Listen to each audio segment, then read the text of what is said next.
Hello everybody, welcome back. Today as well we have got you on the video, and in this video I'll show you how you can simply go ahead and use Affirm at Walmart in store. But before that, please do make sure to like our video, subscribe our channel, and yes, without any further delay, let's get into our video. So for that matter, all you have to do is first of all access your particular Affirm app on your mobile phone, and the very first thing, you have to sign in and verify your account properly. Once you have done so, right there in the home screen you will be able to find all kind of merchants that Affirm supports. So right over there in the list you can find Walmart right over here. All you have to do is tap on it. Once you have done so, you can see Affirm now available for self-checkout terminals and flash deals, etc. And here in the section of how to shop with Affirm, tap shop online to explore Walmart. When you're done shopping, just choose Affirm as your payment method.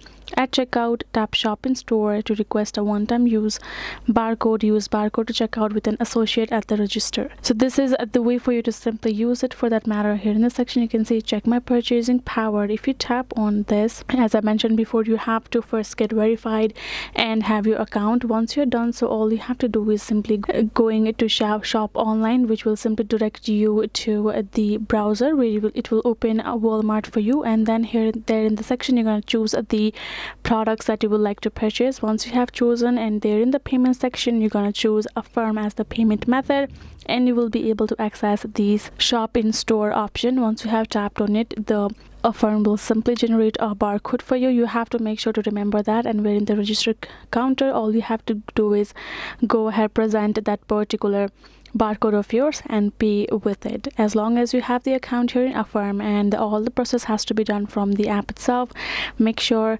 to verify yourself and you can simply manage all of the payments over here, and that will be it.